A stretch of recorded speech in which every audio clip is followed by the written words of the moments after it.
What if creating a training video was as simple as writing an email? With Synthesia, it is.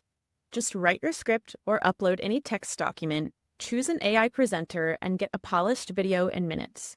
No cameras, no editing, and no production costs. As a special thank you to our podcast listeners, we're offering an exclusive 30-day free account. Use the code BL30 to claim this exclusive offer. This offer doesn't come around often. Visit www.synthesia.io/businesslearning to claim your free account. That's synthesia.io/businesslearning.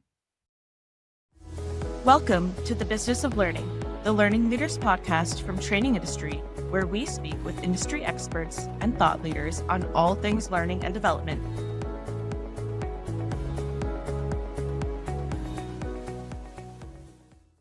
Hi, welcome back to the Business of Learning. I'm Sarah Gallo, a senior editor here at Training Industry, along with my co-host, Michelle Eggleston-Shorts, editor-in-chief.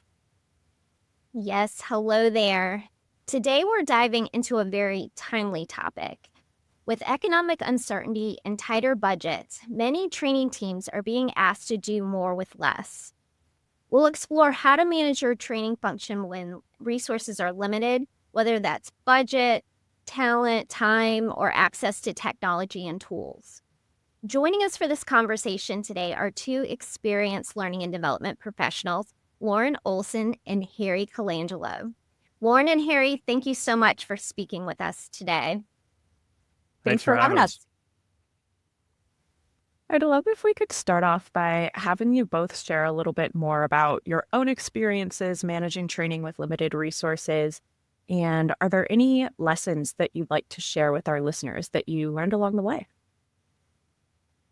Yeah, I'm happy to kick us off. I mean, I think first and foremost, I don't think I've ever managed a training department and thought, man, I have way too many resources throughout my career. You learn pretty early on in the world of L&D that flexibility and creativity are key when you're resource planning. I've had to get creative with limited budgets and lean teams in several roles throughout my career. At PNC Bank, for example, I led training across 4 states with only 10 facilitators, which meant maximizing trainer flexibility with cross-training, implementing virtual delivery when possible, and trying to customize that content so it was reusable across the different regions. Most recently at Ulta, I built a new corporate onboarding and project training program during many transformational initiatives without any increases in headcount. So I think the lesson I've learned is that constraints can spark innovation. You focus on what really matters, you simplify wherever possible, and leverage existing tools in smarter ways. Yeah, so very much like the same answer. I've never in my career have I ever said, yeah, I'm good. I have everything I need to make all this happen.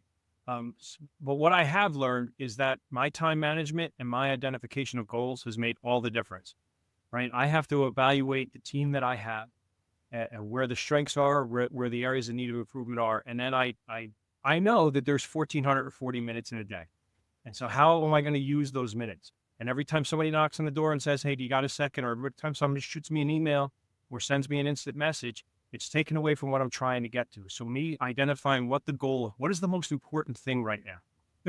I love to read, and there's a whole host of books out there that tell us how to do these things and to build off of some of the great information, the great experiences that other people have. And so again, I go by what is most important, what do we need to accomplish right now? And then how do I leverage my time to get there? Definitely, that's great advice because only in a perfect world where we would have all the resources and tools that we need to get what we want to get done.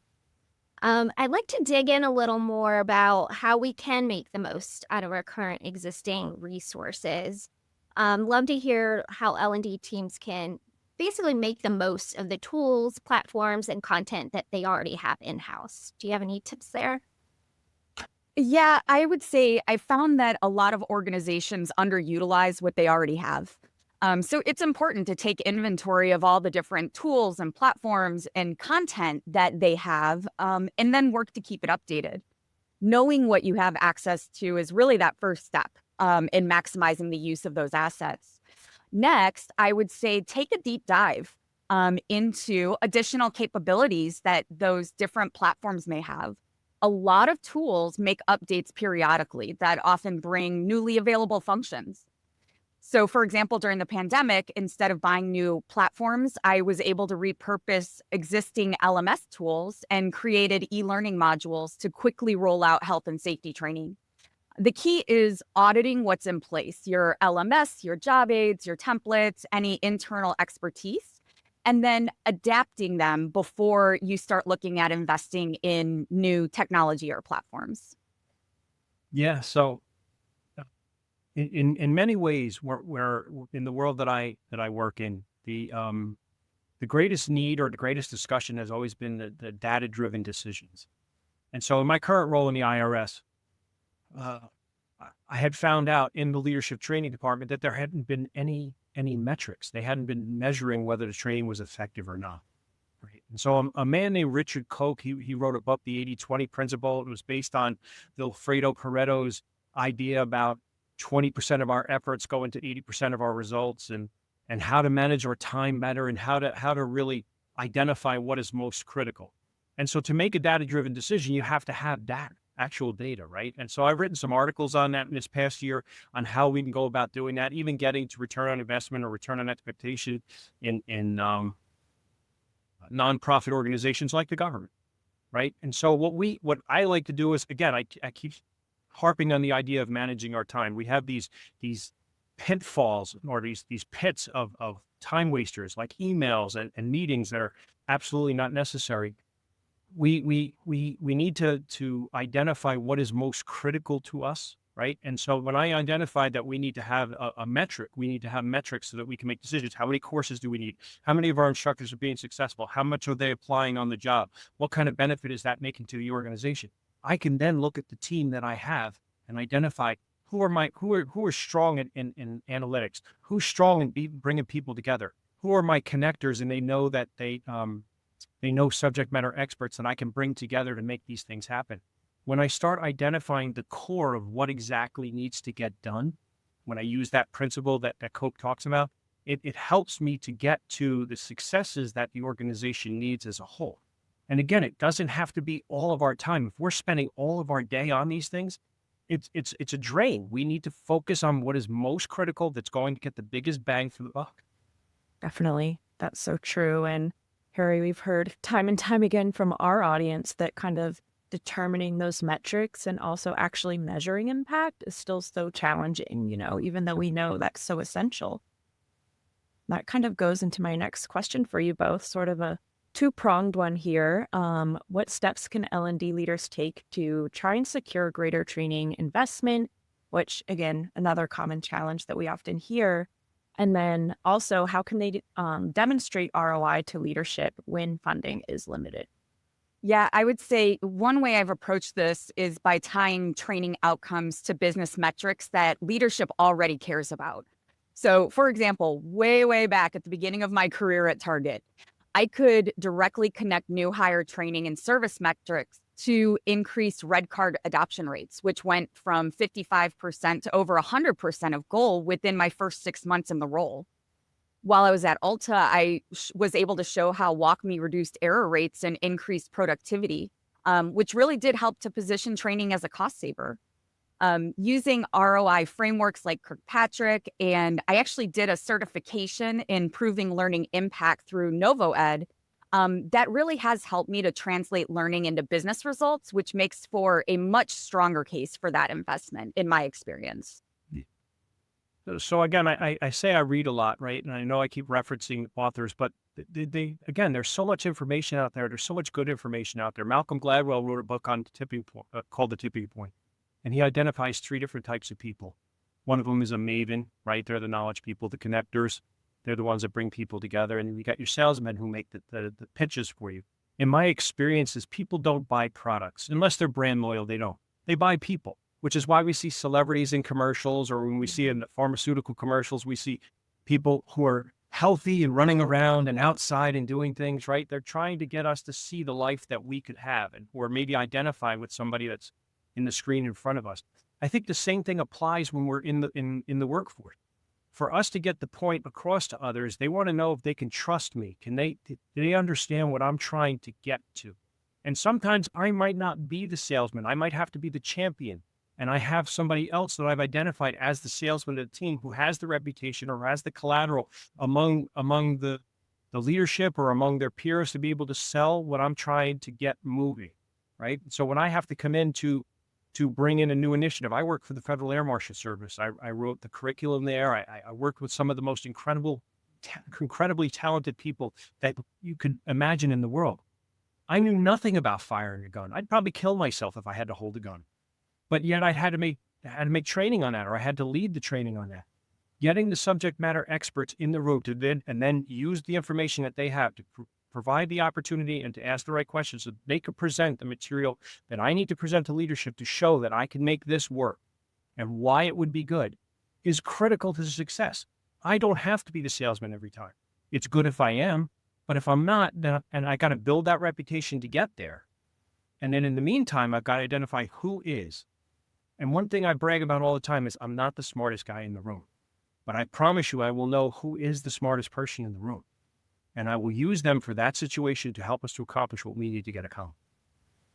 The Certified Professional in Training Management Credential, or CPTM, is designed to convey the essential competencies you need to manage a training organization.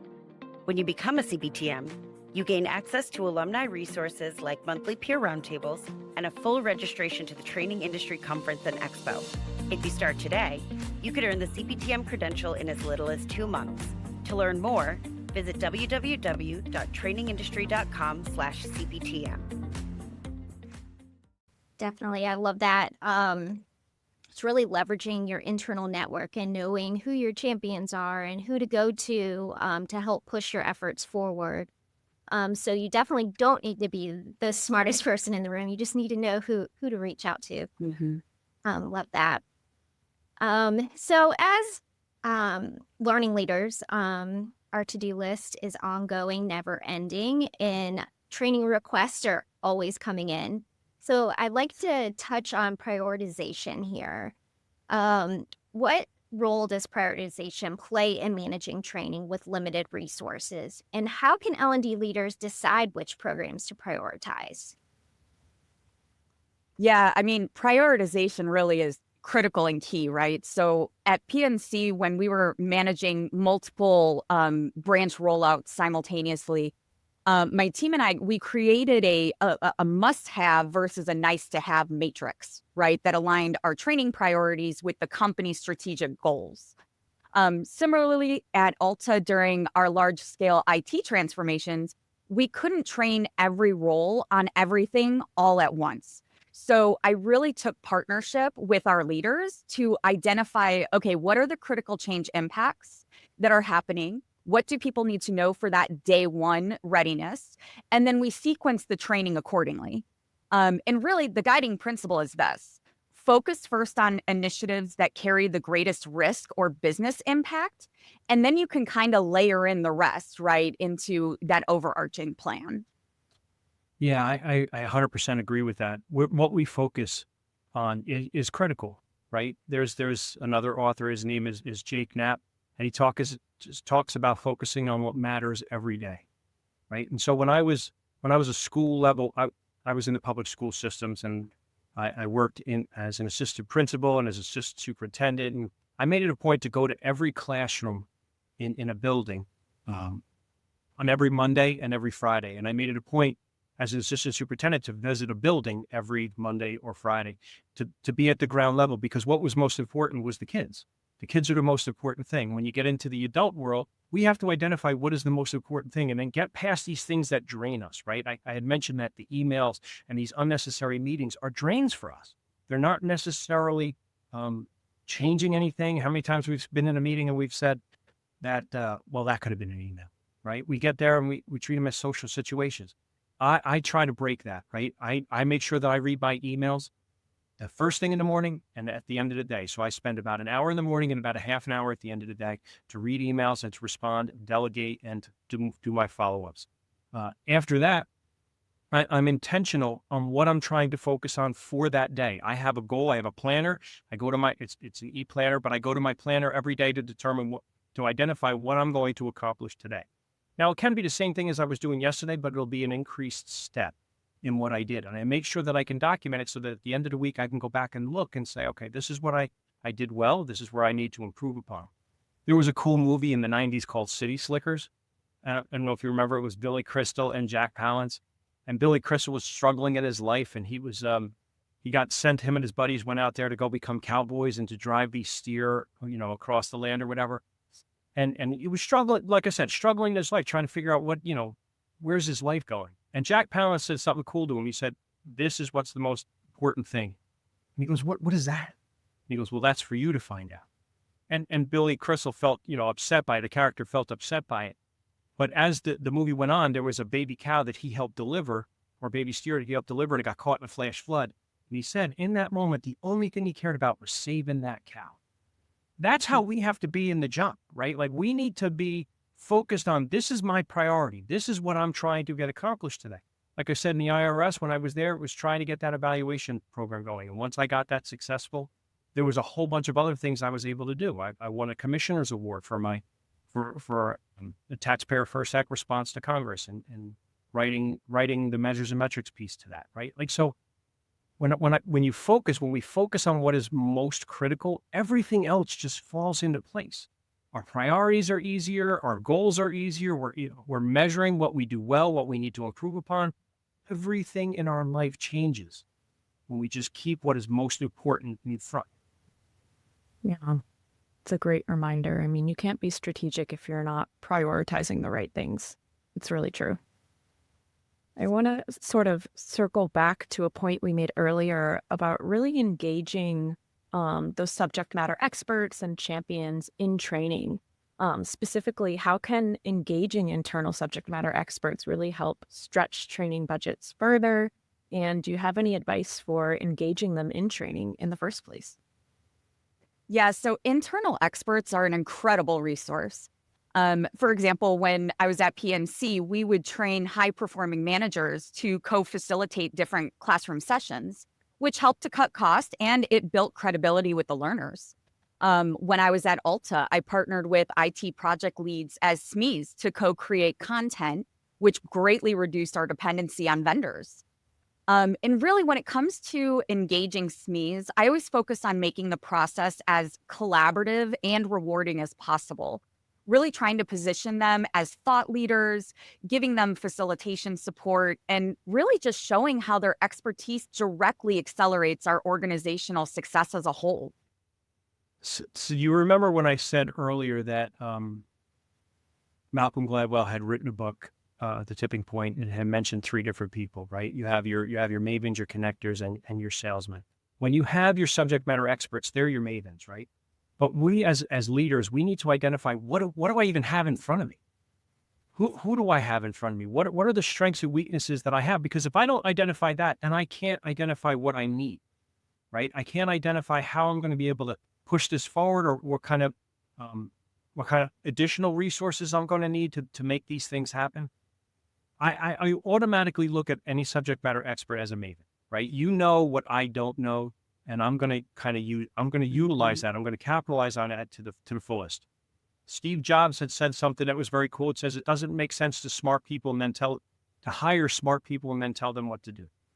We hire smart people to have them tell us what to do, right? So I make sure that when I identify, I use my connectors. I use the people who are on my team or part of my social network to identify who my subject matter experts are and to bring them together for me, because my connectors make that happen. And then I use my salesmen to kind of sell that pitch. So many times, when I identify subject matter experts, when I put together a curricular team, I would say that never go above 8 on the number, right? Never more than 8 people, because then it starts getting too convoluted and there's politics that get involved.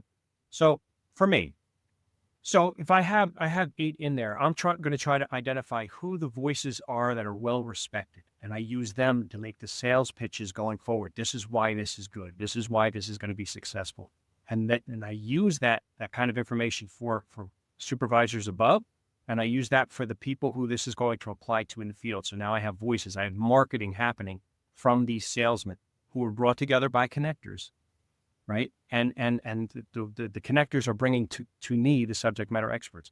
I guide the process for people. I tell them this is where we need to go with a program. When I was at the Federal Air Marshal Service, like I said, we could do a training program that had training for the entire world, and we could punch something out like that in 2 months, right? It's possible when you identify who your strengths are and what areas you need to fill based on the team that you have already there. Definitely. It's such good advice, especially for teams of one or the really lean training teams, in leveraging your network and identifying those SMEs and realizing you're not alone. You may be a team of one, but you can build your team across your organization. Being strategic in that way is really good advice. So when we think about the development of learning leaders themselves and looking ahead, what skills should L&D professionals develop to be more resourceful and resilient during times of economic uncertainty? Well, based on my own journey, I would say adaptability and agility are truly essential. Earning certifications in Agile for HR and L&D last year really reinforced how to pivot quickly in uncertain times. I know we've already talked about the data, right? So data fluency is another critical skill, being able to measure the impact and tell that ROI story. And then I think the last thing for me would be creativity with digital tools. So during the pandemic, for instance, I used e-learning authoring tools and virtual platforms to keep that learning relevant and accessible when all of our in-person options disappeared. So as long as you remain, agile, flexible, adaptable, the rest will, eventually fall into place. So I agree with Lauren, and I would also add a couple other things in there that I have seen among two different women who have been sensational leaders in my life over the last couple of years. Both are at very different points in their career. One is very much in the beginning of her career, and one is just retired. The first one that retired is Kimberly Block. I worked with her at the IRS, and she was absolutely sensational. I'm going to explain why these two came out. And the other one is Alice Lee, and I worked with her in a company called Active Resources. Was a contractor for the Department of Veterans Affairs. In that, they were humble women who were not afraid to embrace challenges. They would, as a leader, I think that we need to do that. We need to see that these are the hard things. A lot of people avoid the hard things. We're going to jump into them. And both of them it impressed me how willing they were to jump into the hard things. And I think that the reason they were able to do that is because they were humble enough to own mistakes, and they weren't afraid to face failures, which is something that I live in my whole life, right? Like I keep trying to preach that and promote that to everybody that I come in contact with. Don't be afraid to fail. You're going to make mistakes. So you have to embrace the challenge, but then how do you embrace the challenge? And you have to practice. I live by this idea of practicing. You have to practice everything, right? So you have to practice making problem-solving decisions. And you have to do that every day. You're going to make mistakes, and that's okay. Right? The idea is to document where that mistake was, to learn from it, to go back and to see it, right? And to be humble enough to say, all right, I'm going to make a mistake. This is going to go wrong, but I'm going to keep trying. There's an ancient proverb that says that I've seen something under the sun, among other things, that wise don't always have food, nor that the intelligent always have riches, right? It's 3,000-year-old saying. Why? Why doesn't the wise have the food or the intelligent have the riches? Well, because many times people give up or they avoid what's hard. We should be hardworking. We should develop perseverance. We should develop socialization levels. We should be working to be engaged with other people a lot. When we go to these gatherings where conferences or whatever, they shouldn't be these social things or what can I buy next? But making these connections, what have you learned? Not telling your story all the time, but hearing their story. Mm-hmm. What can I glean from these people? Because they've done so many things that I probably haven't done. And then take a chance in practicing problem solving. take a chance in embracing challenges, persevering through the failures. That's where I think that we have our greatest need. That's where I think that leaders lack, because everybody's trying to hold on to a job rather than trying to make the world a better place. And you actually just sparked something for me too, Harry. I think the other piece of that ties very closely is we as a society, as a profession, whatever, like we have to come from a place of curiosity, right? When it comes time for us to learn from each other, we can't go in with our mindset on, XYZ. It's if something isn't going the way we thought it would, or if somebody wants to do something a different way than what we had planned, it's trying to ask the questions to understand the why, and realizing, people, they don't get out of bed in the morning and say, golly gee, I sure hope I suck at my job today, right? Like nobody does that.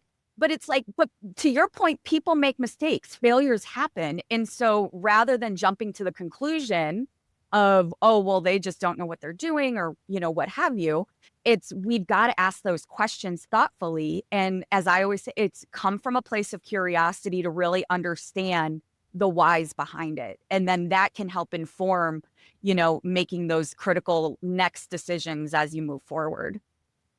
Yeah, I love that. And really also like that role of modeling that it's okay to make mistakes, even as a learning leader. Like we all do it, and it's just part of the learning process. And if you're not failing at some point, you're probably not learning and growing. So remembering Very that true. too. Well, we've covered a lot of ground today. Before we do wrap up, I wanted to see if there's one final or takeaway piece of advice you'd like to share. My advice would be to see these different constraints as an opportunity to innovate. Limited resources, they force us to be sharper, more creative, more focused on our business outcomes. So if you align training directly within your organizational goals and you make smart use of your internal assets, you can have a really huge impact without having a huge budget. I would recommend mastering time, identifying your objectives, and then show why it works. Show why going for this objective or putting this time towards this initiative works. And if you can't be the one to sell it, then identify the one who can. There is always, if you're new to an organization or if you're new to L&D, look around your team to find out who does everybody go to with a question. Who's the one that speaks up a lot in the meetings? Those are the ones that have the ear of others. That could be the one that sells whatever initiative that you identify is going to be good for people. And I honestly think that if we start focusing on what is good, take the hard and identify what is good for people, everything else falls into place. I've never really worried about work, right? Like I know that what I do and what I'm trying to do is good for people, and I'm going to make that work. But the founder of Costco, his name is Jim Senecal. He said something that was really funny. I heard it just the other day. He said that if you're in a job that's in drudgery, then just run for the exit. Run for the exit, right? Like if you can't make a change in the world around you, then find another place that you can, right? But I know that people are really nervous right now, and everybody's concerned about, well, the market's hard and all that. If we're trying to make a difference in the world, everything else seems to fall into place. It just does. If I can identify where there's a need, where I can be of help, and not have to worry about who, looking over your shoulder, I guess. Everything else seems to I think I can be helpful to you in this area based on what I've seen in your job description, what you're telling me when we get here. I think I can be of help. And here's how I can help you. I think that would be the first advice I'd give to somebody who's getting into this field. Awesome. Well, on that note, thank you both so much for speaking with us today on the podcast. How can our listeners get in touch with you if they like to reach out? So I'm on LinkedIn, Lauren Olson, on LinkedIn. They can also, if you want to email me, my email address is laurenolson82@yahoo.com. I too am on LinkedIn. So Harry Colangelo, and My email is Harcola. It's the first 3 letters of my first name and the first 4 letters of my last. HARCOLA 21 at gmail.com. Harcola21 at gmail.com. For more resources on this topic, check out the episode description or visit the show notes on our website at trainingindustry.com/podcast. And don't forget to rate and review us wherever you tune in to the business of learning. Thanks for listening.